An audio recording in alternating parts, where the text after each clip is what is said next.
జీవశాస్త్రం జీవశాస్త్రము అంటే biological science అంటాం. సో బయాలజికల్ సైన్స్ పరిచయము మానవుని ఊహాశక్తి ఆలోచన శక్తి ప్రారంభం అయిన నాటి నుండి విజ్ఞాన శాస్త్రం రూపురేఖలు దిద్దుకోవడం ఆరంభించింది. మానవుని నిత్య జీవిత అవసరాలైన ఆకలి దప్పిక తీర్చుకోవడానికి ఆహారాన్వేషణతో తన ఆలోచనలను ప్రారంభించాడు. అర్థం జీవశాస్త్రం యొక్క అర్థం మీనింగ్. సైన్స్ అనే ఆంగ్ల పదం లాటిన్ పదాలైన సైనీన్షియా అండ్ సిరే నుండి ఆవిర్భవించాయి. సైనీన్షియా అనగా జ్ఞానము, నాలెడ్జ్. సైన్స్ అనగా తెలుసుకోవడం లేదా జ్ఞానము అని అర్థం. మన దేశంలో వేద అనగా జ్ఞానం, వేద భాష నుంచి ఈ సైన్స్ అనేటటువంటి అర్థం రాబట్టడం జరిగింది. విజ్ఞాన శాస్త్రం లక్ష్యాలు. విజ్ఞాన శాస్త్రం ఒక ఉత్పత్తి, విజ్ఞాన శాస్త్రం ఒక ప్రక్రియ, విజ్ఞాన శాస్త్రానికి పరిశీలన అనేది పునాది. విజ్ఞాన శాస్త్రం సముచిత జ్ఞానం, శాస్త్ర వైఖరిని పెంపొందిస్తుంది. విజ్ఞాన శాస్త్రం మార్పుకు లోనవుతుంది, రుజువును కోరుకుంటుంది. విజ్ఞాన శాస్త్రం అభ్యాసనాత్మకం, విశ్వజననీయమైనటువంటిది. విజ్ఞాన శాస్త్రం యొక్క స్వభావము, విజ్ఞాన శాస్త్రం పరిశీలించదగిన దృగ్విషయాలపైననే ఆధారపడుతుంది.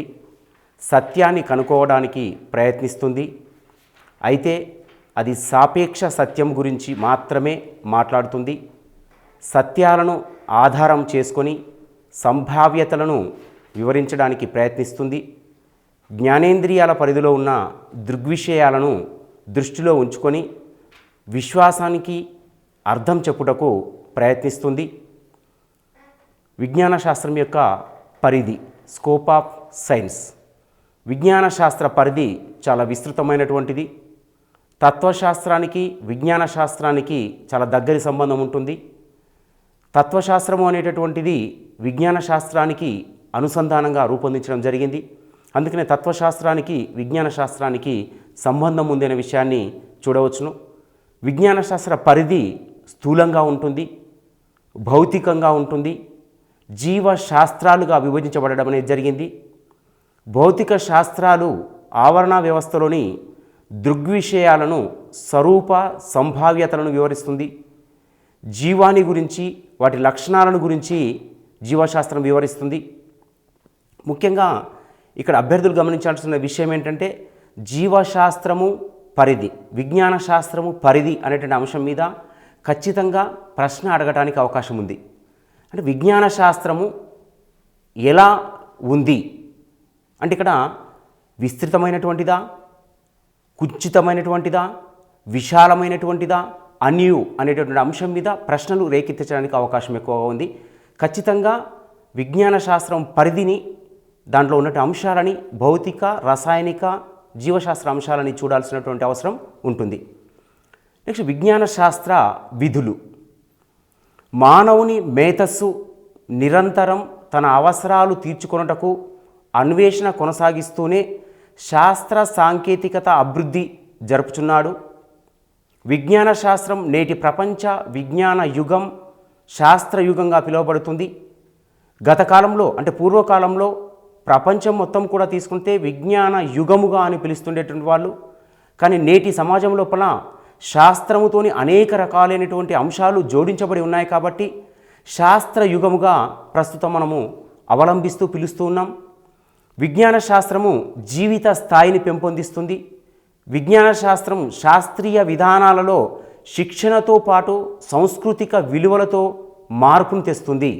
అంటే ఇక్కడ చూడాల్సింది ఏంటంటే విజ్ఞాన శాస్త్రం అనేది ఒక సైన్స్, అంటే విజ్ఞాన శాస్త్రం అంటే సైన్స్ అనేటటువంటిది కాదు. ఇక్కడ శాస్త్రములో ఉన్నటువంటి అంటే ఒక జీవికి సంబంధించబడినటువంటి అన్ని రకాలైనటువంటి అంశాలను పెంపొందించడం లోపల అత్యధికంగా జీవశాస్త్రం అనేది విజ్ఞాన శాస్త్రం ఉపయోగపడడం జరుగుతుంది. అందుకని ఇక్కడ ఏంటంటే సాంస్కృతిక విలువలలో మార్పులు అంటున్నాము.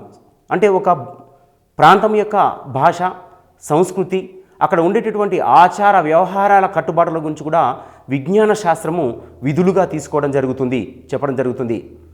మరి ఇక్కడ జీవశాస్త్రము అర్థము ఏమిటి, అసలు జీవశాస్త్రము అంటే ఏమిటి అనే విషయానికి వచ్చినట్టయితే జీవము గురించి అధ్యయనం చేసే శాస్త్రాన్ని జీవశాస్త్రము అంటున్నాము. సాధారణంగా జీవము అంటే ప్రాణము అంటాము. అంటే ప్రాణము ఉన్నటువంటి అన్ని అంశాలను కూడా జీవశాస్త్రం లోపల చేర్చడం అనేది జరిగింది. మొట్టమొదటిసారిగా జీవశాస్త్రము అనేటటువంటి పదాన్ని ప్రవేశపెట్టినటువంటి వ్యక్తి జేబీ లామార్క్. ఇతనే జీన్ లేమార్క్ అని కూడా అంటారు. లామార్క్ జీవశాస్త్రము అని పేరు పెట్టేంత వరకు కూడా దీనికి ప్రత్యేకమైనటువంటి శాస్త్రము అనేటటువంటి అంశం కూడా ఎక్కడ కూడా ప్రతిపాదించబడడం జరగలేదు. జీవశాస్త్రము అను పదము గ్రీక్ పదాల నుండి ఉద్భవించింది. లాటిన్ వర్డ్ అంటాం, ఇక్కడ లాటిన్ భాష నుంచి ఉద్భవించిందని చెప్తుంటాం. దీన్ని గ్రీకు భాష అని కూడా అంటుంటాం. బయాలజీ ఈక్వల్ బయోస్ ప్లస్ లోగోస్, అంటే జీవశాస్త్రము ఈజ్ ఈక్వల్ జీవము ప్లస్ శాస్త్రము. అంటే ఇక్కడ బయోస్ అంటే ఏంటంటే జీవము, లోగోస్ అంటే ఏంటంటే శాస్త్రము. దీన్నే జీవశాస్త్రము అంటున్నాము. జీవుల యొక్క ఆవిర్భావం తీసుకున్నట్లయితే సుమారుగా 3500 సంవత్సరాల క్రితమే జీవుల యొక్క ఆవిర్భావం జరిగింది అనేటువంటి విషయాలు శాస్త్రవేత్తల యొక్క గణాంకాల ప్రకారంగా, శాస్త్రవేత్తలు తెలిపినటువంటి అనేక అంశాల ఆధారంగా మనం తెలుసుకోవడం జరుగుతుంది. ఇక్కడ జీవశాస్త్రం యొక్క ఉనికిని లేదా జీవశాస్త్రం అనేటువంటి పదాన్ని తొలిసారిగా ఎవరు ప్రవేశపెట్టారు అనేటటువంటి ప్రశ్న అడగడానికి ఎక్కువగా ఆస్కారం ఉంటుంది. అక్కడ జేబీ లామార్క్ అని కానీ జీన్ లేమార్క్ అని కానీ అడగడానికి అవకాశం ఉంటుంది. కాబట్టి అభ్యర్థులు జీవశాస్త్రాన్ని అనే పదాన్ని ప్రవేశపెట్టిన ఎవరు గుర్తుపెట్టుకోవాలి. ఇక్కడ జీవశాస్త్రము అంటే జీవశాస్త్రం అంటే ఇక్కడ జీవము తర్వాత శాస్త్రము రెండు అనేది కూడా అక్కడ గుర్తుపెట్టుకోవాలి. దానిపై కూడా క్వశ్చన్స్ అడగడానికి అవకాశం ఎక్కువగా ఉంటుంది. తర్వాత జీవశాస్త్రము లోపల ఏం చేర్చారంటే మొక్కలు జంతువులను చేర్చడం జరిగింది. ఎందుకంటే మనం చెప్పాం జీవశాస్త్రము అంటే ప్రాణముతో ఉన్నటువంటి అన్ని రకాలైనటువంటి అంశాలని జీవశాస్త్రంలో చేర్చారని చెప్పాం. ఇక్కడ జీవశాస్త్రంలో ఏం చేర్చుతున్నారంటే మొక్కలు జంతువులను రెండింటిని కూడా చేర్చారు. మొక్కల యొక్క అధ్యయనాన్ని వృక్షశాస్త్రము అంటాము. అదే ఆంగ్లమునైతే బాటనీ అంటాము. బాటనీ అనే పదం కూడా తీసుకున్నట్టయితే ఇది కూడా గ్రీక్ భాష నుండి తీసుకోవడం జరిగింది. బాటనీ అంటే హెర్బ్. హెర్బ్ అంటే ఇక్కడ పొద అంటే ఒక గుంపుతో కూడినటువంటి ఒక గుండ్రంగా ఉన్నటువంటి అంశం అని ఇక్కడ అర్థం చేసుకోవాల్సిన అవసరం ఉంది. దీనిపైన కూడా క్వశ్చన్ రావడానికి ఎక్కువగా ఆస్కారం ఉంది. గత డిఎస్సీలలో తీసుకున్నట్లయితే ఈ అంశాలపైన ఒక క్వశ్చన్ అడగడం జరిగింది. అభ్యర్థులు ఈ విషయాన్ని కూడా ఖచ్చితంగా గుర్తుపెట్టుకోవాల్సిన అవసరం ఉంది. అంటే బాటనీ అంటే ఏమిటి అంటే హెర్బ్ మీన్స్ ఇక్కడ పొద అని అర్థము. తర్వాత రెండవది ఏంటంటే జంతు శాస్త్రము. జంతువుల అధ్యయనాన్ని చేయడాన్ని జంతు శాస్త్రము అంటాము. దీన్ని జువాలజీ అంటాము. జువాలజీ జూఆన్ అనే గ్రీకు పదము నుంచి ఆవిర్భవించిందే జువాలజీ. జూఆన్ అంటే ఇక్కడ జూన్ అంటే యానిమల్ అంటే జంతువు అని అర్థము. అంటే జంతువులతో కూడినటువంటిది అంటే జీవులతో కూడినటువంటిది జువాలజీ అని చెప్పవచ్చును. జీవశాస్త్రము స్వభావము, నేచర్ ఆఫ్ బయాలజీ. జీవశాస్త్రము కూడా విజ్ఞాన శాస్త్ర స్వభావాన్ని కలిగి ఉంటుంది. విజ్ఞాన శాస్త్రములోని శాస్త్రీయ ప్రక్రియలు అయిన పరిశీలన, ప్రకల్పన, దత్తాంశ సేకరణ, మాపనం, ప్రయోగాలు మొదలైనవన్నీ జీవశాస్త్రములో భాగాలే అని చెప్పవచ్చును. అయితే ఇక్కడ పరిశీలన మీన్స్ అబ్జర్వేషన్ అంటే ప్రతి అంశాన్ని కూడా సమాజంలో ఉండబడినటువంటి అంటే ఒక ఆవరణలో ఉండబడినటువంటి ఒక జీవి కావచ్చు, మానవుడు కావచ్చు, ఏ అంశమైనా పరిశీలన చేయడం అనేది జరుగుతుంది. అంటే ఈ ప్రక్రియల మొత్తాన్ని కలిపి శాస్త్ర ప్రక్రియలు అంటున్నాము. ఇక్కడ శాస్త్ర ప్రక్రియలు ఏంటి అంటే పరిశీలన, ప్రకల్పన, దత్తాంశ సేకరణ, మాపనం, ప్రయోగాలను మొదలైనవన్నీ కూడా జీవశాస్త్రంలో భాగాలే అని చెప్పవచ్చును. తర్వాత చూస్తే జీవశాస్త్రం ప్రాముఖ్యత, ఇంపార్టెన్స్ ఆఫ్ బయాలజికల్ సైన్స్. మానవ జాతి అభివృద్ధికి జీవశాస్త్ర పరిజ్ఞానము వెన్నెముక లాంటిది అని చెప్పవచ్చును. ఒక జీవికి లేదా మానవునికి తీసుకున్నట్లయితే వెన్నెముక అనేది ఎంత ముఖ్యమో అంత ముఖ్యముగా జీవశాస్త్రము కూడా ముఖ్యమైనటువంటిది అని చెప్పవచ్చును మానవ జాతి అభివృద్ధికి. భూమిపైన జీవము గురించిన అవగాహనను జీవశాస్త్రం అందిస్తుంది. జీవశాస్త్రం శాస్త్రీయ పద్ధతి క్రమశిక్షణ, అభిరుచులను, విశాల దృక్పథాన్ని కల్పిస్తుంది. అంతేకాకుండా జీవశాస్త్రం అనేది తీసుకుంటే పోషణ, ఆహారము, ఆరోగ్యము, సహజ వనరుల పరిరక్షణ, వినియోగంతో పాటు సంబంధించిన అంశాల జ్ఞానాన్ని కూడా జీవశాస్త్రం అందిస్తుంది.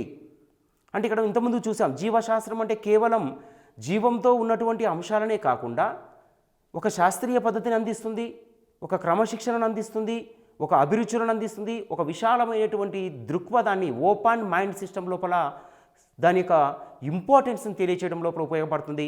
ఇటు ఆహార రంగంలో కానీ, ఆహారంలో కానివ్వండి, పోషణలో కానివ్వండి, ఆరోగ్య రంగంలో కానీ, సహజ వనరుల పరీక్షలో కానీ జీవశాస్త్రం అనేది ఎంతగానో ఉపయోగపడడం అనేది జరుగుతుంది.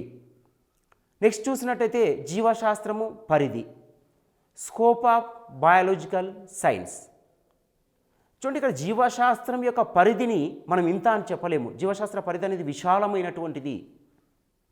పూర్వము భారతదేశం లోపల చెరకుడు, సుసూత్రుడు మొదలైనటువంటి వాళ్ళు ఈ శాస్త్రానికి మూలం పురుషులు అని చెప్పడానికి మన గణాంకాల ద్వారా, మన శాస్త్రాల ద్వారా చూడగలుగుతున్నాం.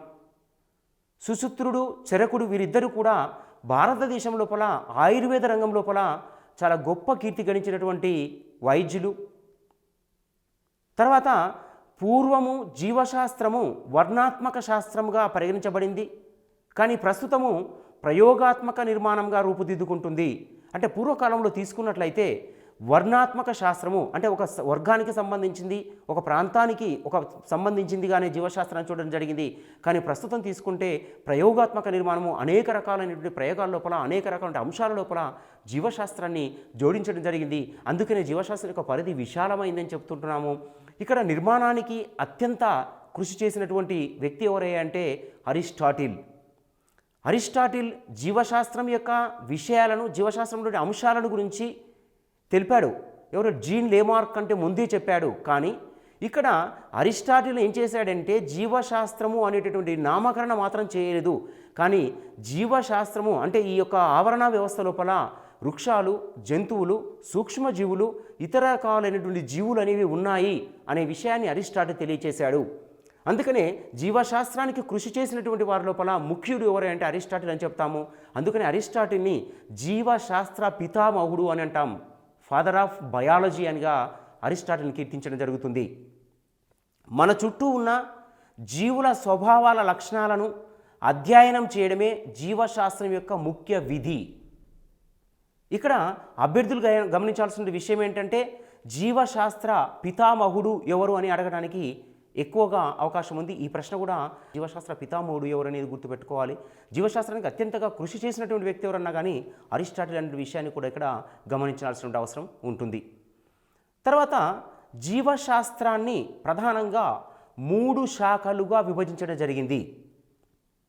వాటిలో చూసినట్టయితే బ్రాంచెస్ ఆఫ్ బయాలజీ, ఒకటి జీవశాస్త్ర ప్రాథమిక శాఖలు, ప్యూర్ బ్రాంచెస్.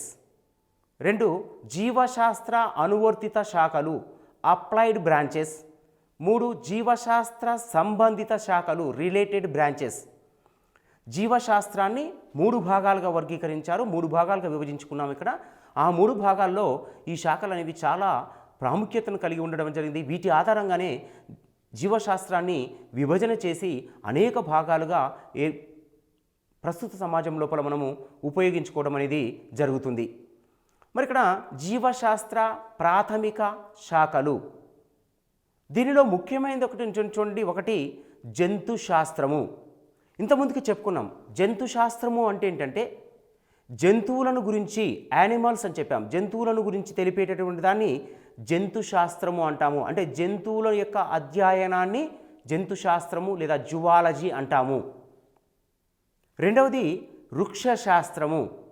వృక్షాలు, మొక్కలు, వాటి యొక్క పెరుగుదల, వాటి యొక్క అంశాలను గురించి తెలియజేసేటటువంటిదే వృక్షశాస్త్రము. దీనినే బాటనీ అని కూడా అంటాము.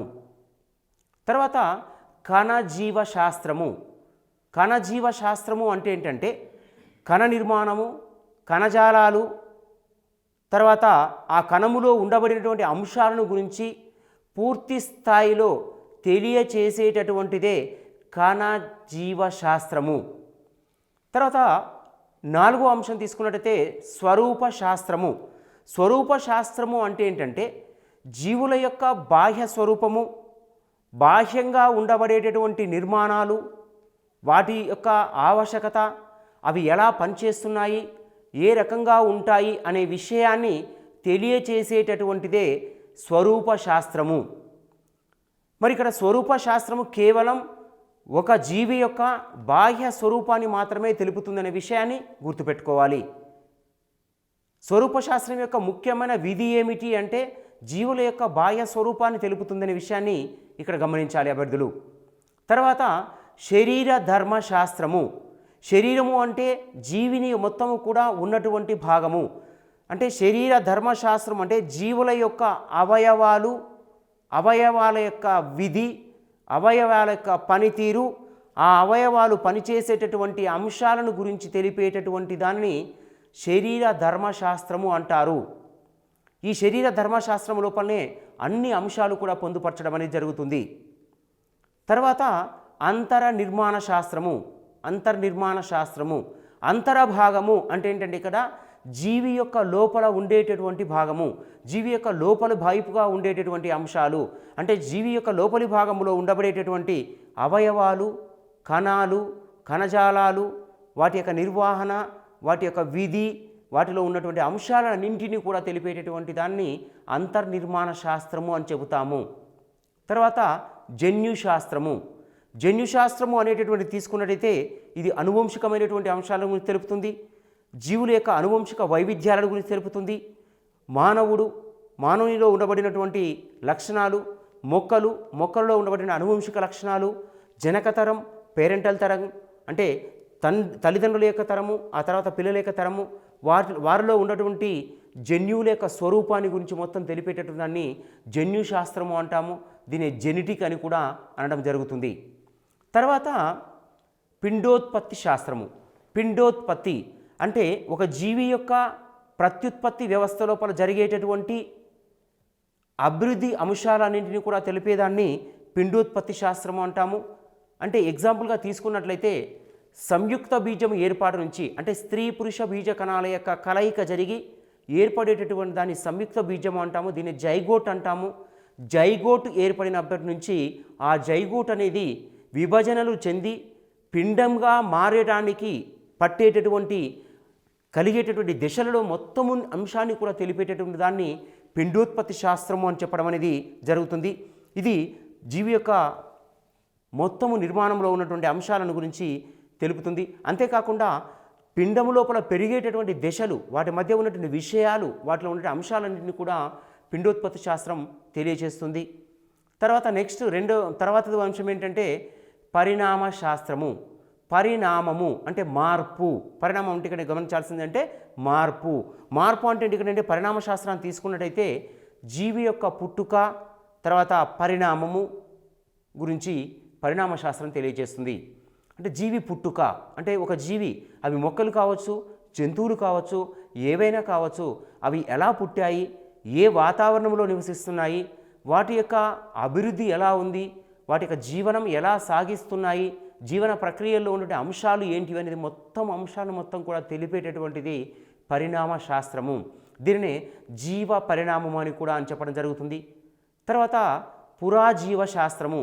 పురాజీవము అంటే ఏంటంటే ఇక్కడ మనం గమనించాల్సింది శిలాజాలను గురించి అధ్యయనం చేయు శాస్త్రాన్ని పురాజీవ శాస్త్రము అంటాము.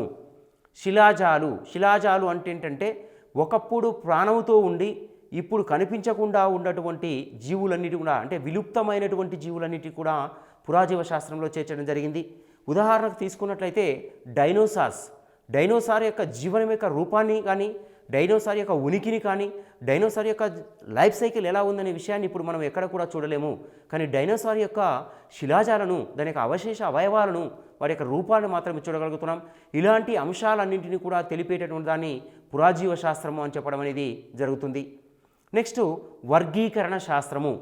వర్గీకరణ అంటే ఏంటంటే ఇక్కడ గమనించాల్సింది ఏంటంటే జీవుల యొక్క సారూప్య భేదాలను ఆధారంగా చేసుకొని అటు మొక్కలు కావచ్చు, జంతువులు కావచ్చు, వాటి యొక్క స్వరూప భేదాలు అంటే బాహ్య నిర్మాణం కావచ్చు, లేదా అవి నివసించేటటువంటి ప్రాంతాలు కావచ్చు, అవి ఉండేటటువంటి అంశాలను ఆధారంగా చేసుకొని వర్గీకరణ చేసి తెలిపినటువంటి శాస్త్రాన్ని వర్గీకరణ శాస్త్రము అంటాము.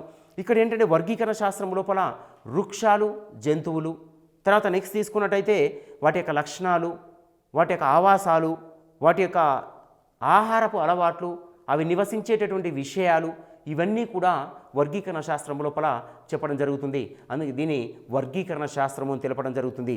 తర్వాత ఇక్కడ ఆవరణ శాస్త్రము. ఆవరణము అంటే ఏంటంటే ఇక్కడ ఆవరణ శాస్త్రము జీవులకు వాటి పరిసరాలకు గల సంబంధాలను గురించి, ఒక జీవి ఆ జీవి నివసించేటటువంటి పరిసరాలకు గల సంబంధాలను గురించి తెలియచేసేటటువంటిది, లేదా వాటికి మధ్య ఉన్నటువంటి సంబంధాన్ని గురించి తెలియచేసేటువంటి దాన్ని ఆవరణ శాస్త్రం అంటాము. దీన్ని ఎకాలజీ అని కూడా అంటాము. ఎకాలజీ లోపల తీసుకున్నట్లయితే ఒక జీవి నివసించడానికి కావలసినటువంటి అనేక అంశాలన్నీ కూడా ఆవరణ శాస్త్రం లోపల ముడిపడి ఉండడం అనేది జరుగుతుంది. ఇది వివిధ జీవుల యొక్క అనువర్తనాలను కూడా చూడడానికి అవకాశం అనేది ఎక్కువగా ఉంటుంది. ఇక్కడ చూసినట్టయితే జీవశాస్త్రానికి సంబంధించినటువంటి ప్రాథమిక శాఖలను చూసినట్టయితే మనము వృక్షశాస్త్రము, జంతుశాస్త్రము ఇవన్నీ కూడా చూసుకుంటూ వస్తున్నాం. వీటి లోపల చూసినట్టయితే జంతుశాస్త్రము, వృక్షశాస్త్రము, కణజీవ శాస్త్రము, స్వరూప శాస్త్రము, శరీర ధర్మశాస్త్రము, అంతర్నిర్మాణ శాస్త్రము, జన్యు శాస్త్రము, పిండోత్పత్తి శాస్త్రము, పరిణామ శాస్త్రము, పురాజీవ శాస్త్రము, వర్గీకరణ శాస్త్రము, ఆవరణ శాస్త్రము, వీటిపైన కూడా ప్రశ్నలు అడగడానికి అవకాశం ఉంది. ఎలా ప్రశ్నలు వస్తాయి అంటే జీవశాస్త్రం యొక్క ప్రాథమిక శాఖ ఏమిటి, ఒక క్వశ్చన్ అడిగేసి క్వశ్చన్ స్థాయి కూడా ఎలా ఉంటుంది అంటే ఇప్పుడు కఠినమైనటువంటి స్థాయిగా, అంటే అప్లికేషన్ మెథడ్ లోపలనే అడుగుతాడు.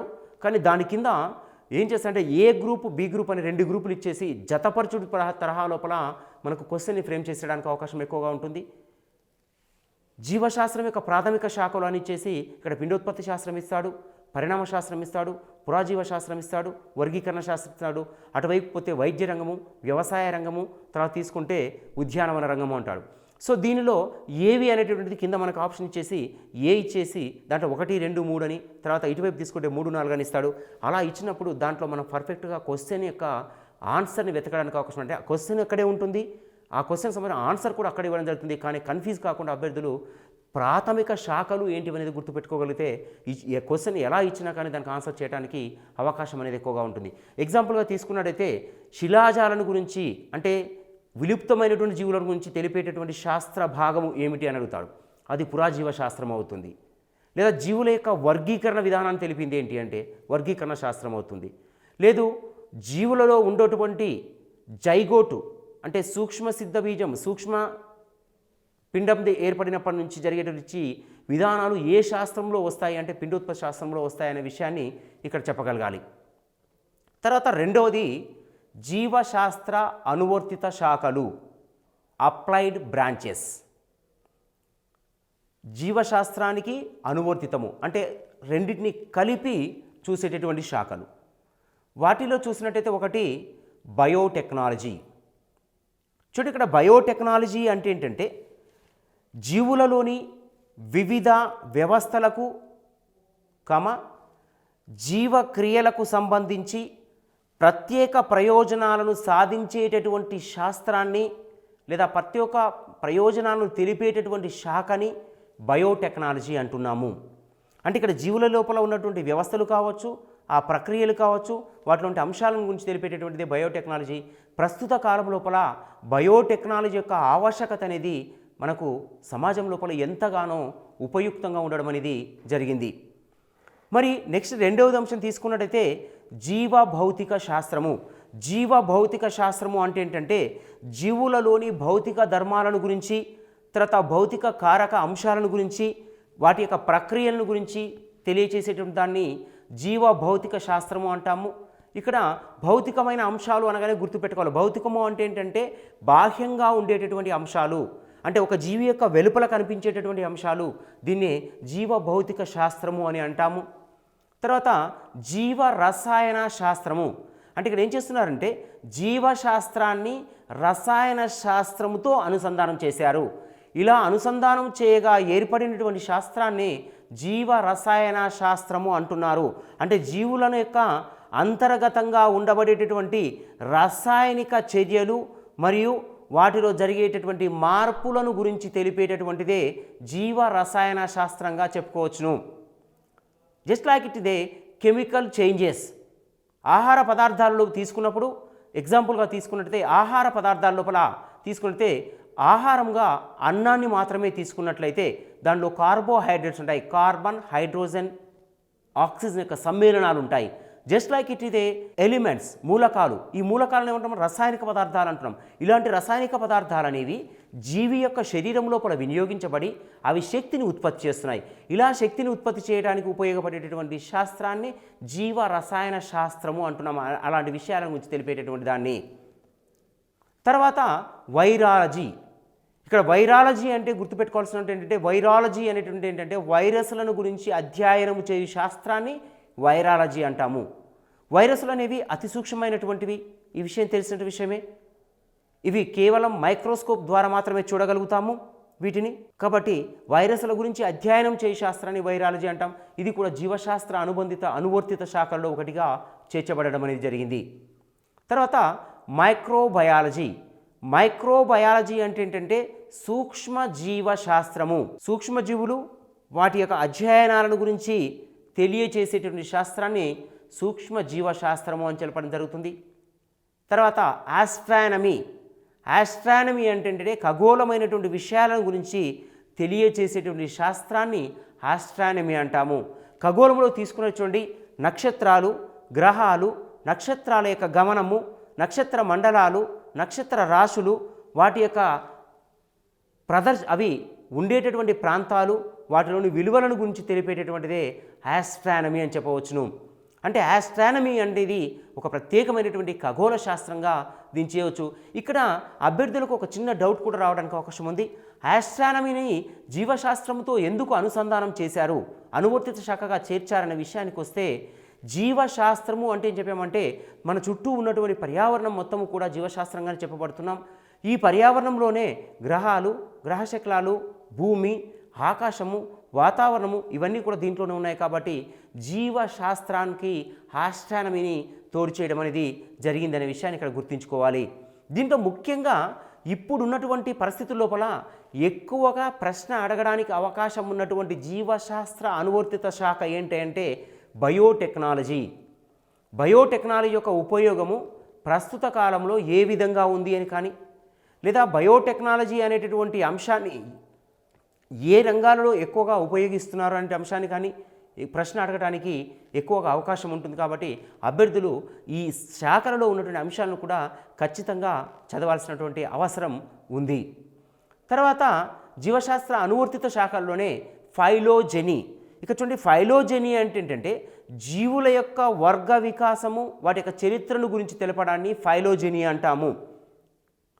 లేదా ఒక సమూహము జీవుల యొక్క పుట్టుక గురించి అధ్యయనం చేయటాన్ని ఫైలోజెనీ అంటాము. అంటే ఒక సమూహములో ఉండబడినటువంటి జీవుల యొక్క పుట్టుక గురించి తెలియచేయటాన్ని ఫైలోజెనీ అంటున్నాము. లేదా జీవుల యొక్క వర్గ వికాసాన్ని గురించి, వర్గ వికాసము అంటే ఏంటంటే ఆయా జీవుల మధ్య ఉండబడినటువంటి వర్గాలకు సంబంధించి, అంటే వేరు వేరు అంశాలను గురించి మధ్య తెలిపేటటువంటి దాన్ని వర్గ వికాసము అని చెప్పడం అనేది జరుగుతుంది. అందుకని ఇక్కడ ఫైలోజెనీ అంటే ఏంటంటే జీవుల యొక్క వర్గ వికాసాన్ని తెలియజేసేటట్టుగా తెలుసుకోవచ్చును. తర్వాత శాఖ ఏంటంటే ఏరోబయాలజీ.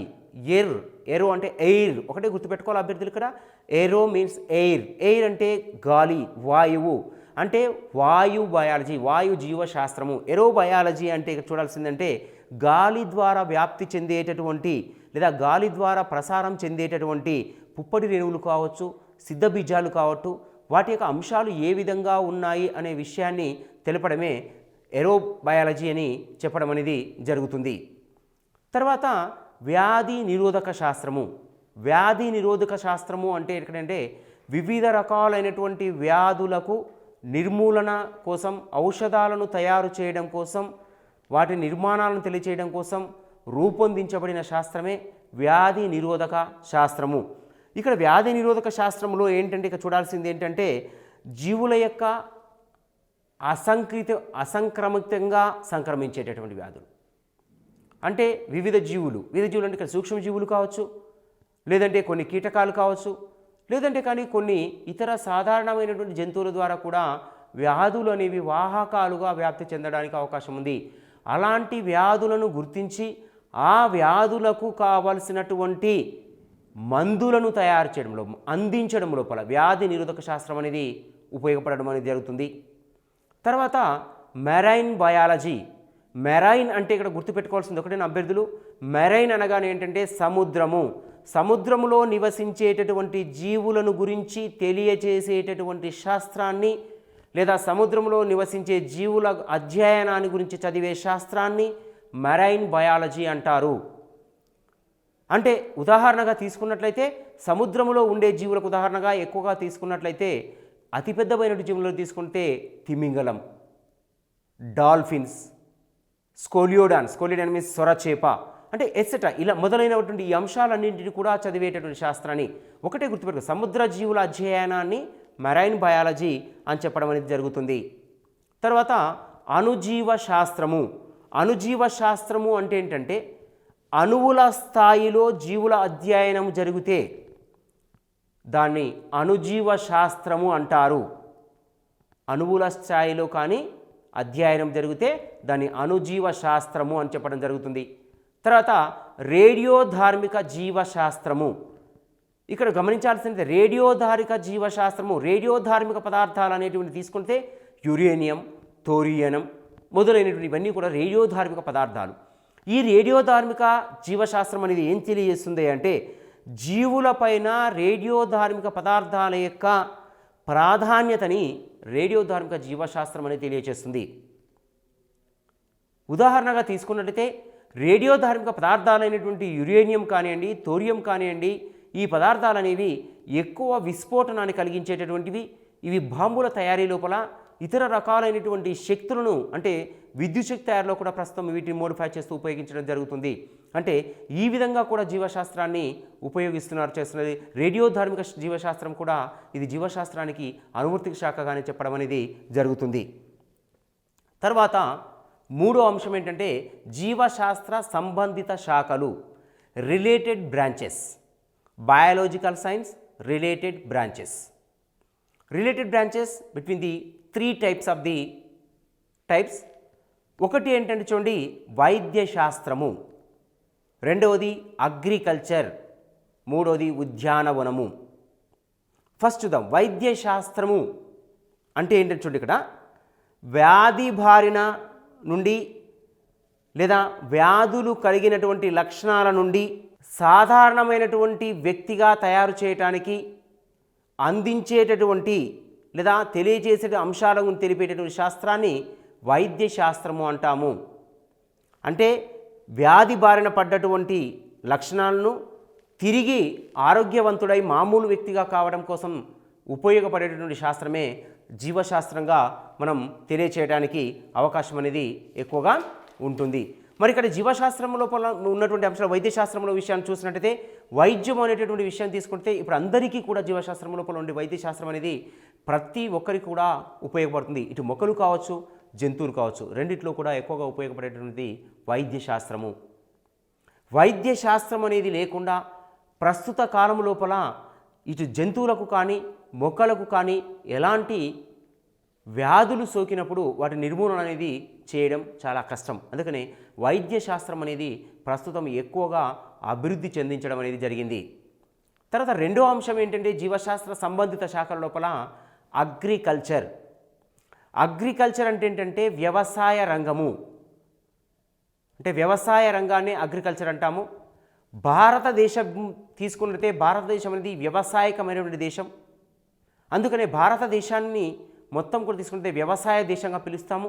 అంటే వ్యవసాయంలో తీసుకుంటే అంటే పంటల యొక్క అభివృద్ధి, గింజధాన్యాలు, ఫలాలు ఇవన్నీ కూడా వ్యవసాయ రంగం లోపలికి రావడం అనేది జరుగుతుంది. Third one ఉద్యానవనము. ఉద్యానవనము అంటే ఏంటంటే చూడండి ఇక్కడ ఉద్యానవనములో పెరిగేటువంటి మొక్కలు మీన్స్ ఉద్యానవనాలు మీన్స్ అంటే పార్కులు, కొన్ని రకాలైనటువంటి పుష్పాలు, క్రోటాన్ జాతికి సంబంధించిన మొక్కలు, వివిధ రకాలైనటువంటి అంశాలన్నింటినీ గురించి కూడా తెలిపేటటువంటి దాన్ని ఉద్యానవన శాస్త్రము అంటాము లేదా ఉద్యానవనము అంటాము. ఇది జీవశాస్త్ర సంబంధిత శాఖల లోపల ఒక భాగంగా దీన్ని చెప్పవచ్చును. తర్వాత జీవశాస్త్ర లక్షణాలు. జీవశాస్త్రం యొక్క లక్షణాలు ఎలా ఉన్నాయి? ప్రకృతిని క్రమ పద్ధతిలో చూపుతుంది జీవశాస్త్రం. త్వరితగతిన విస్తరించే జ్ఞానాన్ని కలిగి ఉంటుంది. అంతర అంశాల అభ్యాసనముతో పాటు ఒక అంతర్జాతీయ వ్యవస్థగా జీవశాస్త్రం ఉంటుంది. నిరంతరం మార్పు చెందే విషయంగా ఉంటూ విలువలను పెంపొందించడం లోపల జీవశాస్త్రం అనేది ఉపయోగపడుతుంది. తర్వాత జీవశాస్త్రం ప్రయోజనాలు. జీవశాస్త్రం యొక్క ప్రయోజనాలు ఏమిటి, ఉపయోగాలు ఏంటనే విషయానికి వస్తే, విద్యార్థులకు ఆధునిక శాస్త్ర పరిజ్ఞానాన్ని ఆలోచనను పెంపొందిస్తుంది. శాస్త్రీయ అవగాహన పెంచడంతో పాటు ఆరోగ్యకరమైన జీవన పరిస్థితులను తెలియచేస్తుంది. జనాభా నియంత్రణ, వ్యాధుల నిర్మూలన, పర్యావరణ పరిరక్షణ, వనరుల వినియోగములో జ్ఞానాన్ని అందిస్తుంది. శాస్త్ర సాంకేతికత పెంచి మానవుల అంతర బాహ్య సంబంధాలను తెలపడంలో జీవశాస్త్రం ఉపయోగపడుతుంది. ఇక్కడ జీవశాస్త్ర ప్రాముఖ్యత లోపల తీసుకున్నట్లయితే ముఖ్యంగా ప్రశ్న ఎలా అడగడానికి అవకాశం ఉంది అంటే, జనాభా నియంత్రణ లోపల జీవశాస్త్రం ఎలా తోడ్పడింది అనే ప్రశ్న అడగడానికి అవకాశం ఉంది. జనాభా నియంత్రణ లోపల జీవశాస్త్రం తీసుకున్నట్టయితే ముఖ్యంగా కుటుంబ నియంత్రణ ఆపరేషన్లకి ఇది దోహదం చేయడం జరిగింది. దానివల్ల ఇప్పుడు జనాభాని అరికట్టడానికి అవకాశాలు అనేవి ఎక్కువగా మనకు రావడం అనేది జరిగింది. ఇది జీవశాస్త్రం యొక్క ప్రయోజనాలు. తర్వాత మానవ సంక్షేమంలో జీవశాస్త్రం పాత్ర. ఇక్కడ మొక్కలను జీవశాస్త్రం ఎలా ఉపయోగపడుతుందో చూసాం. అంటే మానవ సంక్షేమానికి జీవశాస్త్రం పాత్ర ఎలా ఉంది, జీవశాస్త్రం ఎలా ఉందనే విషయానికి వస్తే, జీవశాస్త్ర అంతిమ లక్ష్యం మానవుని సంక్షేమమే. అంతిమం అంటే చివరిదైనటువంటిది. అంటే జీవశాస్త్రం మొత్తము కూడా తీసుకుంటే మానవుని యొక్క అభివృద్ధి కోసమే జీవశాస్త్రం పాటుపడుతుంది అనే విషయాన్ని ఇక్కడ గుర్తుంచుకోవాలి. దిస్ ఎ మెయిన్ ఇంపార్టెంట్గా చెప్పవచ్చు. జీవశాస్త్రం యొక్క అంతిమ లక్షణం ఏమిటి? ఇది క్వశ్చన్ ఇలా అడగడానికి అవకాశం ఉంది. జీవశాస్త్రం యొక్క అంతిమ లక్ష్యం ఏమిటి అంటే మానవ సంక్షేమమే జీవశాస్త్రం యొక్క అంతిమ లక్ష్యం. ఇది క్వశ్చన్ అడగడానికి అవకాశం ఉన్నటువంటి ప్రశ్న పాయింట్. మానవ శ్రేయస్సులో జీవశాస్త్రం పాత్ర ఎంతో విలువైనది. అంతేకాకుండా వాటి లోపల అనేక రకాలైనటువంటి శాఖలు అనేవి ఇమిడి ఉన్నాయనే విషయాన్ని ఇంతకుముందుకే మనం చూసాం. జీవశాస్త్రం ఇంకా ఏం చేస్తుంది మానవ సంక్షేమంలో అంటే, సుఖమయ జీవనానికి, సమస్య పరిష్కారానికి, పంటల ఉత్పత్తి పెంచడములో, సస్యరక్షణ, ఆరోగ్య పరిరక్షణకు జీవశాస్త్రం ఉపయోగపడడం జరుగుతుంది. ఇక్కడ చూడండి, పంటల ఉత్పత్తి అంటున్నాం. ఎగ్జాంపుల్గా తీసుకున్నట్టయితే పూర్వకాలంలో ఉన్నటువంటి పంటలు అనేవి తక్కువ సమయం లోపల ఎక్కువ సమయంలో తక్కువ ఉత్పత్తి వచ్చేవి. కానీ ఇప్పుడు వచ్చేటటువంటి వంగడాలని కూడా తీసుకుంటే తక్కువ సమయం లోపల ఎక్కువ ఉత్పత్తి. అప్పుడేమో అధిక సమయంలో తక్కువ ఉత్పత్తి వచ్చేది, ఇప్పుడేమో తక్కువ సమయంలో ఎక్కువ ఉత్పత్తి రావడం ఉంది. ఇటు ఆరోగ్య సమస్యలను పరిష్కారం చేయడం లోపల మానవాళికి ఇది ఎంతగా ఉపయోగపడడం అనేది జరిగింది. మానవ వినాశనానికి తోడ్పడుతుంది. చూడండి, మానవ వినాశనానికి కూడా జీవశాస్త్రం పాత్ర తోడ్పడుతుంది. అది ఎలాగంటే ఉదాహరణ తీసుకుంటే జీవ సంబంధము, మారణాయుధాలు, జీవ రసాయనిక ఎరువులు, మిథేన్ వంటి వాయువుల యొక్క తయారు లోపల. ఉదాహరణగా తీసుకొని చూడండి, మారణాయుధాలు అంటున్నాం. మారణాయుధాలలో తీసుకుంటే అణుబాంబు సృష్టించేసినటువంటి తోడ్పడంలో జీవశాస్త్రం తోడ్పడింది. అణుబాంబు తీసుకుని హిరోషిమా నాగసాకి ప్రాంతాల్లో వేశారు. కానీ ఇప్పటి వరకు కూడా అక్కడ ఎలాంటి మొక్కలు మొలిచిన దాఖలాలు లేవని చెప్తున్నారు. అంటే మానవ వినాశనానికి కూడా సంబంధించిన అంశాల లోపల జీవశాస్త్రం పాత్ర ఉపయోగపడుతుంది. కానీ మానవుడు చేయాల్సింది ఏంటంటే, మానవునికి ఉపయోగపడేటటువంటి అంశంలో మాత్రమే జీవశాస్త్రాన్ని ఎక్కువగా ఉపయోగించుకోవాలి. తర్వాత ఎరువులు అంటున్నాం. ఎరువులు అంటే ఏంటంటే జీవరసాయనిక ఎరువులు, జీవరసాయనిక పదార్థాలతో కూడినటువంటి ఎరువులు, అంటే సేంద్రీయ ఎరువుల యొక్క తయారీలో కూడా జీవశాస్త్రం మానవ సంక్షేమం లోపల ప్రధాన పాత్ర ఉపయోగించడం అనేది జరుగుతుంది. తర్వాత ఆహారం, ఫుడ్. మానవుని ప్రాథమిక అవసరాలలో ఇది ముఖ్యమైనటువంటిదిగా చెప్పవచ్చు. ఎందుకంటే మానవుడు కానివ్వండి, ఇతర జీవరాశులు కానివ్వండి, ఏ జీవి అయినా తన యొక్క జీవన చక్రాన్ని నడిపించాలి అంటే, తన యొక్క జీవన చక్రాన్ని సాగించాలి అంటే ఖచ్చితంగా ఆహారం అనేది కావాలి. అందుకనే మానవుని ప్రాథమిక అవసరాలలో ఆహారం అనేది ముఖ్యమైనదిగా మనం చెప్పడం అనేది జరుగుతుంది. పెరుగుతున్న జనాభాకు అనుగుణంగా ఆహారోత్పత్తి జరుపుటకు విప్లవాత్మకమైనటువంటి కృషి చేసినటువంటి వారిలో ఎంతోమంది శాస్త్రవేత్తలు ఉన్నారు. ఎంతో గొప్ప గొప్ప సంస్థలు కూడా ఇక్కడ ఏర్పాటు చేయడం అనేది జరిగింది. ముఖ్యంగా తీసుకున్నట్లయితే ఆహార ఉత్పత్తిలో తీసుకున్నట్లయితే పంటల ఉత్పత్తి లోపల ఆహారం అంటే పంటల నుంచి వచ్చినటువంటిది, అంటే ఏదైనా కావచ్చు, వరి కావచ్చు, జొన్న కావచ్చు, మొక్కజొన్న కావచ్చు, ఇతర రకాల ఏవైనా కావచ్చు, అంటే వాటి గురించి తెలిపే అంశాన్ని తీసుకున్నట్లయితే పంటల ఉత్పత్తిలో వచ్చినటువంటి విప్లవం కానీ తీసుకుంటే దాన్ని హరిత విప్లవం అంటున్నాము. ఇది వ్యవసాయ రంగం లోపల వచ్చినటువంటి ప్రధానమైనటువంటి విప్లవంగా చెప్పుకోవచ్చు. తర్వాత నీలి విప్లవము. నీలి విప్లవం అనేది బ్లూ రెవల్యూషన్ అంటాము దీన్ని. బ్లూ రెవల్యూషన్ అనేది చేపల ఉత్పత్తి లోపల ఉపయోగపడింది. తర్వాత శ్వేత విప్లవము. శ్వేత విప్లవం తీసుకున్నట్టయితే వైట్ రెవల్యూషన్ అంటాం దీన్ని. ఈ వైట్ రెవల్యూషన్ అనేది పాల ఉత్పత్తిలో వచ్చినటువంటిది. తర్వాత పింక్ విప్లవము మాంస ఉత్పత్తి, అంటే పౌల్ట్రీ పరిశ్రమ అభివృద్ధి చేయడం లోపల మనకు ఉపయోగపడేది ఏంటంటే పింక్ విప్లవము. తర్వాత బ్రౌన్ విప్లవము.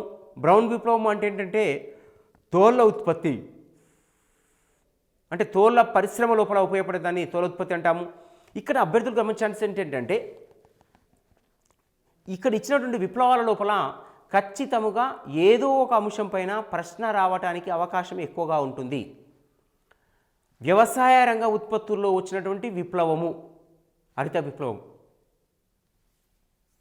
తర్వాత వైట్ రెవల్యూషన్ పాల ఉత్పత్తి, అంటే పాల దిగుబడి పెంచడం లోపల, పాల యొక్క దిగుబడిని సాధించడం లోపల వచ్చినటువంటి ఏంటంటే వైట్ రెవల్యూషన్. కాబట్టి ఈ అంశాలను అభ్యర్థులు చాలా పర్టికులర్గా క్షుణ్ణంగా జాగ్రత్తగా చదవాల్సి ఉంటుంది.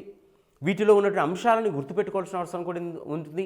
ఎందుకంటే ప్రశ్న అనేది ఏ రకంగా అడగడానికి అవకాశం అనేది ఎక్కువ ఉంటుంది. ఎగ్జాంపుల్గా తీసుకొని చూడండి, చేపల ఉత్పత్తిలో వచ్చినటువంటి విప్లవము ఏమిటి అని అడగవచ్చు, అది నీలి విప్లవం అవుతుంది. కానీ అలా కాకుండా బ్లూ రెవల్యూషన్ దేనిలో చూసామని కూడా అడగవచ్చు, చేపలలోనే. అంటే కనుక అభ్యర్థిని డైలమాలో ఉంచడానికి, అంటే కన్ఫ్యూజ్ చేయడానికి క్వశ్చన్ని తిప్పి అడుగుతాడు, కానీ అక్కడ ఆన్సర్ లేదు అనేటటువంటి విషయం అనేది ఉండదు.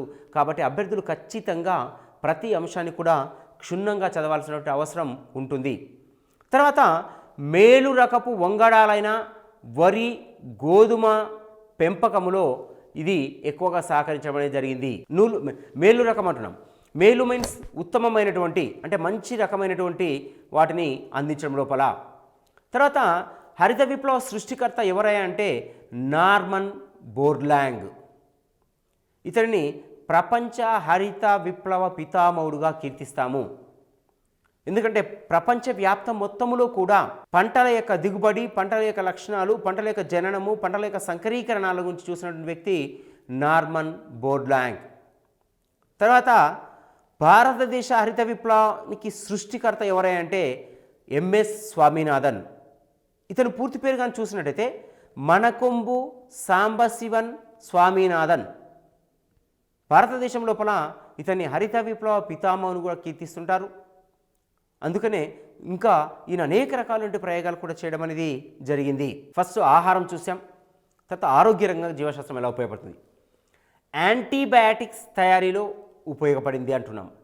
యాంటీబయాటిక్స్ మీన్స్ ఏంటంటే ఒక వ్యక్తికి లేదా ఒక జీవికి వ్యాధి సోకిన తర్వాత ఆ వ్యాధిని నిర్మూలన చేయడం కోసం ఇచ్చేటటువంటివే యాంటీబయాటిక్స్. సో ఈ యాంటీబయాటిక్స్ లోపల ముఖ్యమైనవి కొన్ని ఎగ్జాంపుల్గా చూసినట్టయితే పెన్సిలిన్, స్ట్రెప్టోమైసిన్, తర్వాత ఎరిథ్రోమైసిన్ మొదలైన మొత్తం కూడా యాంటీబయాటిక్స్గా చెప్పుకోవచ్చును. ఆరోగ్య సంరక్షణలో ఇవి రెండు రకాల పద్ధతులుగా మనం చూడవచ్చును. ఒకటి ఏంటంటే వ్యాధి నిరోధక పద్ధతి, రెండవది వ్యాధి నిర్మూలన పద్ధతి.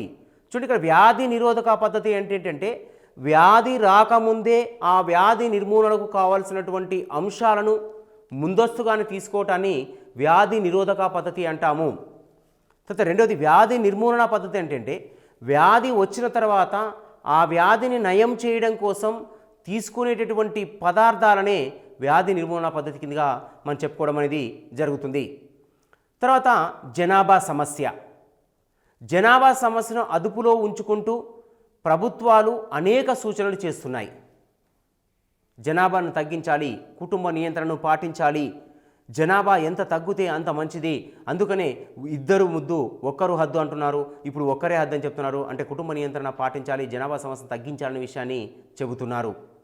తర్వాత దీనిలో భాగంగా 2011లో కుటుంబ నియంత్రణ ఆపరేషన్లు చేయించుకోవాలి అనే విషయాన్ని ఎక్కువగా ఫోకస్ చేశారు. అంటే కుటుంబ నియంత్రణ ఆపరేషన్స్ 2011లోనే చేయాలనే అంశం ఎక్కడా కూడా లేదు. బట్ ఏంటంటే ఇక్కడ ట్యూబెక్టమీ, వ్యాసెక్టమీ రెండూ కూడా చేయించుకోవచ్చు అన్నారు. అంటే ఇక్కడ చూడండి, అంటే స్త్రీ పురుషులు ఇరువురు కూడా ఆపరేషన్ చేయించుకోవచ్చు అని అర్థం.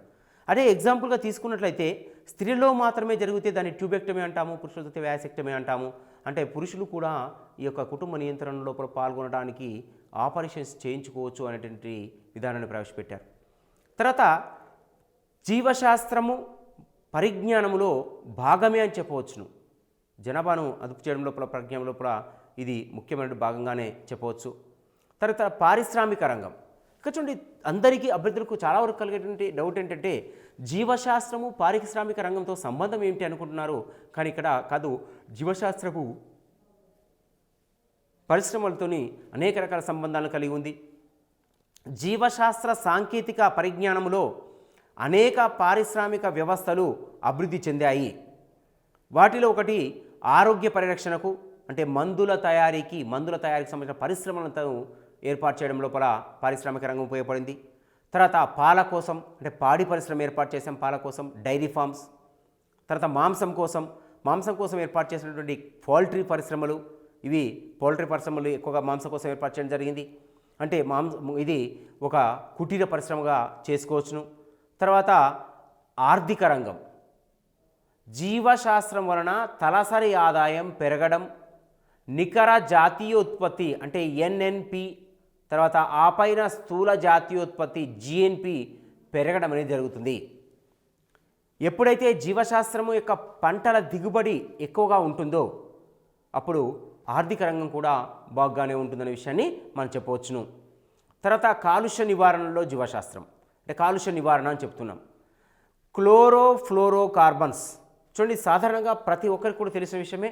క్లోరోఫ్లోరోకార్బన్స్ అంటే ఏంటంటే ఇవి ఎక్కువగా రిఫ్రిజిరేటర్స్ నుంచి వెలువడేటటువంటి ఇండ్ల లోపల ఈ క్లోరోఫ్లోరోకార్బన్స్ అనేవి బాహ్య వాతావరణంలోనికి విడుదల కావడం వలన అవి వెళ్ళి ఓజోన్ పొరని నాశనం చేస్తున్నాయి. ఓజోన్ లేయరు నాశనం అయితే మనకు వచ్చే సమస్య ఏంటంటే డైరెక్ట్గా అతినీల లోహిత కిరణాలు, అల్ట్రా వైలెట్ రేస్ అనేవి భూమిపైకి చేరుతాయి. అప్పుడు భూమి మీద జీవరాశి నివసించడానికి ఆమోదయోగ్యం అనేది ఉండదు. అందుకనే కాలుష్య నియంత్రణ చర్యలు అనేవి తీసుకోవాలి. తర్వాత కార్బన్ డయాక్సైడ్ వాయువుని తీసుకుంటే ఇది గ్రీన్ హౌస్ ఎఫెక్ట్ను కలగచేస్తుంది. గ్రీన్ హౌస్ ఎఫెక్ట్ అంటే ఏంటంటే భూమి యొక్క పైపొర వేడెక్కడాన్ని గ్రీన్ హౌస్ ఎఫెక్ట్ అంటారు. మరి ఈ గ్రీన్ హౌస్ ఎఫెక్ట్ని కూడా మనం రాకుండా చూసుకోవాల్సిన అవసరం ఉంది. తర్వాత సహజ వనరుల పరిరక్షణ. సహజ వనరులు అంటే ఏంటంటే జీవుల యొక్క నిర్మాణము, ఆ జీవుల్లో ఉన్నటువంటి స్వరూప భేదాలను మొత్తం తెలుపడం లోపల ఉపయోగపడడం. డయాటమ్స్ ఉనికి ద్వారా ముడి చమురు నిల్వలు తెలుసుకోవడం. ఈ డయాటమ్స్ అంటే ఏంటంటే సముద్రములో తేలియాడే పచ్చక బయళ్ళు అంటారు వీటిని. ఇవి నీటి పై భాగంలో ఉంటాయి కాబట్టి కిరణజన్య సమయక్రియగా జరుపుకొని స్వయం పోషకాలుగా జీవనం సాగిస్తూ ఉంటాయి, జంతువు అయినప్పటికీ కూడా.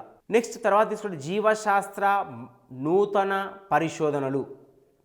మరి జీవశాస్త్రంలో ఎలాంటి పరిశోధనలు వచ్చాయి, ఆ పరిశోధనలు ఎలా ఉపయోగపడే విషయానికి వచ్చినట్టయితే ఎన్నో వ్యాధులకు టీకాలను కనుగొనడం లోపల జీవశాస్త్రం ఉపయోగపడింది. వ్యాధుల నిర్మూలనలో జీవశాస్త్రం ఉపయోగపడింది. అంతేకాకుండా అనేక రకాలైనటువంటి వ్యాధులకు టీకాలు, వ్యాక్సిన్లను కనిపెట్టడంలో జీవశాస్త్రం అనేది ప్రముఖ పాత్ర వహించని చెప్పవచ్చు. నెక్స్ట్ జీవశాస్త్రీయ సంస్థలు, సేవలు, ఇన్స్టిట్యూషన్స్, సర్వీసెస్. దీనిలో తీసుకున్నట్టయితే centre for cellular and molecular biology, దీన్నే CCMB అంటారు. సిసిఎంబి అంటే ఏంటంటే centre for cellular and molecular biology. దీనిని 1977 సంవత్సరంలో డాక్టర్ పిఎం భార్గవ నేతృత్వంలో సిసిఎంబిని స్థాపించారు. ఇది హైదరాబాద్ నగరంలో ఉంది. 1987 నవంబర్ 26న సిసిఎంబిని జాతికి అంకితం చేశారు. సిసిఎంబి అందించేటటువంటి సేవలు ఏంటి అంటే మాలిక్యులార్ డయాగ్నోసిస్, క్రోమోజోముల నిర్ధారణ, జన్యు మంత్రణము, డిఎన్ఏ వేలిముద్రల మొదలైన అంశాలపైన ఇది సేవలు అందిస్తుంది. మాలిక్యులార్ డయాగ్నోసిస్ సిస్టమ్, మాలిక్యులార్స్ అంటే చిన్న చిన్న అణువులు, వాటి గురించి తెలియచేయడం, క్రోమోజోముల యొక్క నిర్ధారణ లోపల వీటి ఉపయోగపడుతుంది, సేవలు అందిస్తుంది. సిసిఎం యొక్క అవార్డులు ఏంటంటే ఇటలీ 3వ ప్రపంచ విజ్ఞాన మహాసభ అవార్డును సిసిఎంబి అందుకుంది. FICCIతో శాస్త్ర సాంకేతిక రంగంలో అవుట్ స్టాండింగ్ అవార్డును అందుకుంది. తర్వాత బయో ఇన్ఫర్మాటిక్స్లో సభ్యత్వాన్ని కలిగి ఉంది ఇది. తర్వాత నెక్స్ట్ ఇన్స్టిట్యూట్ ఏంటంటే నేషనల్ ఇన్స్టిట్యూట్ ఆఫ్ న్యూట్రిషన్. 1918లో sir Robert McCarrison Coonoor, తమిళనాడుకు చెందినటువంటి వ్యక్తి, బెరీ విచారణ సంస్థగా దీన్ని స్థాపించారు. 1958 సంవత్సరంలో హైదరాబాదుకు ఈ సంస్థని మార్పిడి చేయడం జరిగింది. దీని మొదటి డైరెక్టర్ ఎవరంటే డాక్టర్ ఎంసి కొరిసన్. ఈ సంస్థ అందించే సేవలు ఏంటి అంటే దేశంలోని వివిధ ప్రాంతాల జనాభాలో సర్వసాధారణముగా ఉన్న పోషకాహార లోపము, ఆహార సమస్యలను గుర్తించుతుంది. క్షేత్రస్థాయి అధ్యయనం, విస్తరణ, శిక్షణను జరుపుతున్న లోపల ఇది ఎక్కువగా ఉపయోగపడడం అనేది జరుగుతుంది. తర్వాత నెక్స్ట్ సంస్థ international crop research institute for semi arid traffic, దీన్నే ఇక్రిసాట్ అని అంటారు. ఇది 1972 సంవత్సరంలో హైదరాబాద్లో స్థాపించబడింది.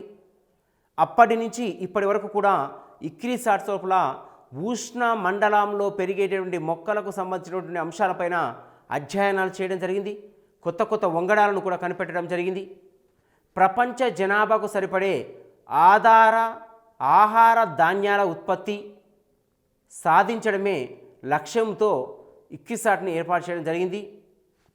తర్వాత అర్ధశుష్క మండలాలలో, అంటే అర్ధశుష్క మండలాలు అంటే ఏంటంటే నల్లరేగడి, ఎర్ర నేలలు పంటలపై పరిశోధనలు నిర్వహించడానికి ఈ యొక్క సంస్థ పనిచేస్తూ ఉంటుంది. లెగ్యుమినేసి జాతి, అంటే లెగ్యుమినేసి జాతి మొక్కలలో బీజ పదార్థము నిధి నెలకొల్పడానికి ఇది ఉపయోగపడుతుంది. తర్వాత సజ్జ, జొన్న, కంది, శనగ, వేరుశెనగ లాంటి మొక్కలు వర్షాభావ సంభావ పరిస్థితులను తట్టుకునేలా, నూతన వంగడాలను సృష్టించేలా జీవశాస్త్రం సంబంధించినటువంటి international crop research institute for semi arid traffic ICRISAT అనేది ఉపయోగపడడం అనేది జరుగుతుంది. తర్వాత ఎయిడ్స్ నియంత్రణ సంస్థ నాకో, ఎయిడ్స్ విస్తరణ అరికట్టి నిర్మూలించడమే దీని యొక్క ముఖ్య లక్ష్యము. దేశవ్యాప్తంగా 35 కేంద్రాలున్నాయి. డిసెంబర్ 1ని ప్రపంచ ఎయిడ్స్ దినోత్సవంగా వరల్డ్ హెల్త్ ఆర్గనైజేషన్ తథా యునెస్కో వాళ్ళు ప్రకటించడం జరిగింది. తర్వాత చూసినట్లయితే 2010 గణాంకాల ప్రకారం 15 నుంచి 29 సంవత్సరాల మధ్య ఉన్న వారికి ఈ వ్యాధిగ్రస్తులు ఉన్నట్లుగా తెలుస్తుంది. అంతేకాకుండా జీవశాస్త్ర నిర్మూలన లోపల భాగాలను చూసినట్టయితే ఎయిడ్స్ నియంత్రణ సంస్థ హెచ్ఐవి యొక్క నిర్మూలన, ఎయిడ్స్ యొక్క వ్యాప్తిని తెలియచేస్తుంది. జీవశాస్త్రము పరిశోధనలు, జీవశాస్త్ర పరిశోధనలో శాస్త్రవేత్తలు చూసినట్టయితే అరిస్టాటిల్ని జీవశాస్త్ర పితామహుడు అంటారు. ఇతను కోడి పిండాభివృద్ధి శాస్త్రం గురించి చూశాడు. జీవుల యొక్క వర్గీకరణ చేయడానికి మొదటిసారిగా ప్రయత్నాలు చేసినటువంటి వ్యక్తి. ఇతన్ని జీవశాస్త్ర పితామహుడిగా పేర్కొంటారు. రెండవ వ్యక్తి డార్విన్ 12/2/1809 సంవత్సరంలో జన్మించాడు. 11/3/1882 సంవత్సరంలో ఇతను మరణించడం జరిగింది. ఇతను ప్రకృతి వర్ణ సిద్ధాంతాన్ని ప్రతిపాదించాడు. యూరప్లో ఉన్నటువంటి బీగల్ సముద్ర నౌకలో ఈయన ప్రయాణం చేసి ప్రపంచంలో ఉండబడినటువంటి అనేక ప్రసిద్ధ ప్రాంతాలను తిరిగి అక్కడ ప్రకృతి పైన పరిశోధన చేసి ప్రకృతి వర్ణ సిద్ధాంతాన్ని ప్రతిపాదించాడు. తర్వాత రాబర్ట్ హుక్ తొలిసారిగా మొక్కల యొక్క కణాలను పరిశీలన చేశాడు. కణం అనేది ఉంటుందనే విషయం చెప్పాడు.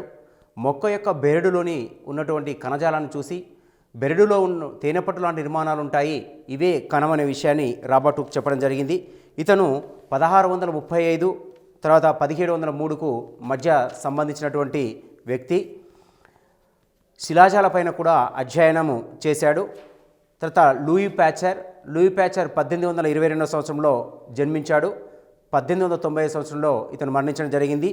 ఇతను ప్యాచరైజేషన్ విధానము, ద్రాక్షరసము పులినట్టు విధానము, పాలు పెరుగుగా మారడము, తర్వాత గొర్రెలకు సోకేటటువంటి యాంథ్రాక్స్ వ్యాధి నిర్మూలన, తర్వాత కుక్క కాటుకు రెబీస్ మందుని 1830 సంవత్సరంలో కనుగొనడం జరిగింది.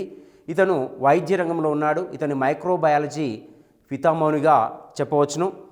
యాంథోనీ వాన్ లీవెన్హుక్ తొలిసారిగా మైక్రోస్కోప్ను కనిపెట్టి మైక్రోస్కోప్ యొక్క ఉనికిని చూసినటువంటి వ్యక్తి. బ్యాక్టీరియాల యొక్క ఉనికిని చూశాడు మైక్రోస్కోప్ ద్వారా. రక్తము, తర్వాత దంతాల పాచి, ప్రేగు గోడల లోపల బ్యాక్టీరియాలు నివసించి ఉంటాయి, వీటి వలన వ్యాధులు వ్యాప్తి చెందుతాయని చెప్పినటువంటి వ్యక్తి యాంథోనీ వాన్ లీవెన్హుక్. తర్వాత విలియం హర్వే రక్త ప్రసరణ విధానాన్ని తెలియచేశాడు. ఇతను ఇంగ్లాండ్ దేశానికి చెందినటువంటి వ్యక్తి. ఇతను అనాటమీ లోపల చూసినట్టు మొత్తము కూడా గుండెకు రక్త ప్రసరణ అనేది సిరలు ధమని వ్యవస్థ ద్వారా ప్రయాణం చేస్తుందని చెప్పాడు. ధమనుల ద్వారా శరీరంలోని అన్ని భాగాలకు రక్త ప్రసరణ జరుగుతుందని, సిరల ద్వారా శరీర కణాలలో ఏర్పడబడినటువంటి ఆమ్లజని రహిత రక్తం అంతా కూడా హృదయానికి చేరుతున్న విషయాన్ని చెప్పాడు. అంతేకాకుండా ఇతను 1607 సంవత్సరం లోపలనే రాయల్ సొసైటీకి సభ్యునిగా కూడా ఎంపిక కావడం అనేది జరిగింది. విలియం హర్వే తెలిపినటువంటి రక్త ప్రసరణ విధానం ద్వారానే ప్రస్తుతం మనము విధి విధానాలు చూడడం అనేది జరుగుతుంది.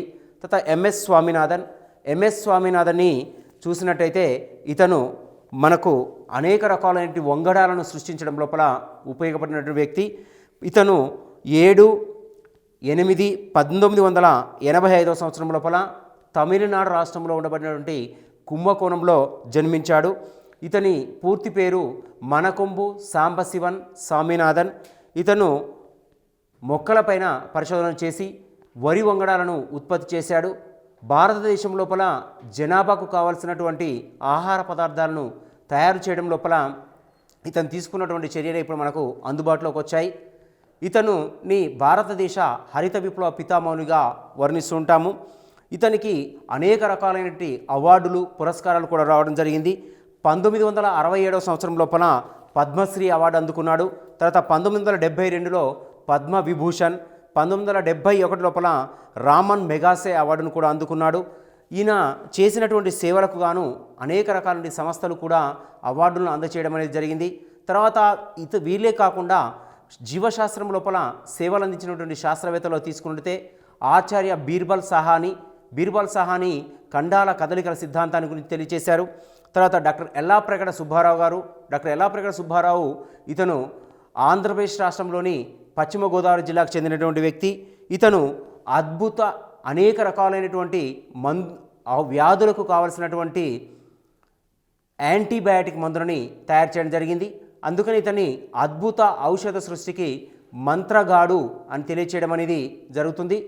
ఈ విధంగా జీవశాస్త్రంలో ఉండబడినటువంటి ప్రత్యేకమైనటువంటి సంస్థలు, ఆ సంస్థల్లో కృషి చేసినటువంటి శాస్త్రవేత్తల యొక్క నిర్మాణాలను తీసుకున్నట్టయితే బయాలజిస్టులు ఎంతోమంది జీవశాస్త్రంలో పరిశోధనలు చేయడం జరిగింది. వారి పరిశోధన ఫలితంగానే జీవశాస్త్రం అనేది అనేక శాస్త్రాలతోని అనేక అంశాలతోని సమలీనం కావడం అనేది జరిగింది. జీవశాస్త్రంలో ముఖ్యంగా తీసుకున్నట్టయితే ఈ ఫస్ట్ చాప్టర్ లోపల జీవశాస్త్రంలో ఉన్నటువంటి పరిశోధనలను ఎవరైతే సైంటిస్టులు ఉన్నారో ఈ సైంటిస్టుల పైన ఎక్కువగా ప్రశ్నలు అడగడానికి అవకాశం ఉంది. ముఖ్యంగా తీసుకుంటే జీవశాస్త్ర పితామహుడు ఎవరైనా అడిగినట్టయితే అరిస్టాటిల్ అని చెప్పవచ్చును. తర్వాత రక్త ప్రసరణ విధానాన్ని కనుగొన్నటువంటి శాస్త్రవేత్త ఎవరంటే విలియం హర్వే అని చెప్పవచ్చును. తర్వాత వ్యవసాయ రంగం లోపల హరిత విప్లవానికి పునాదులు వేసినటువంటి శాస్త్రవేత్త ఎవరైనా అంటే అక్కడ మనము చూసినట్టయితే ఎంఎస్ స్వామినాథన్ అని చెప్పవచ్చును. ఈ రకంగా ఫస్ట్ చాప్టర్ లోపల అనేక రకాలైనటువంటి అంశాలను గురించి మనకు వివరించడం జరిగింది. ఈ అంశాల లోపల జీవశాస్త్రంలో శాస్త్రవేత్తలు వారి యొక్క ప్రాముఖ్యతల గురించి పర్టికులర్గా క్వశ్చన్స్ అడగడానికి ఎక్కువగా అవకాశం ఉంటుంది. కాబట్టి అభ్యర్థులు శాస్త్రవేత్తల యొక్క జననము, తర్వాత మరణము, వారు సాధించినటువంటి అవార్డులు, వారు తెలియచేసినటువంటి గ్రంథాలు, పుస్తకాలపైన కూడా చదవడం వలన ఎక్కువగా ఏ రకంగా ప్రశ్నలు అడిగినా ఆ ప్రశ్నలకు సమాధానాలు రాయటానికి అవకాశం అనేది ఎక్కువగా ఉంటుంది. ప్రతి సైంటిస్ట్ను కూడా ఒక పాయింట్ బిట్ ఎక్కడ కూడా మిస్ కాకుండా పూర్తిగా చదవడం వలన ఎక్కువ స్కోర్ చేయడానికి అవకాశం అనేది ఎక్కువగా ఉంటుంది. సో మిగతా విషయాలు అనేవి నెక్స్ట్ క్లాసు లోపల చూద్దాం.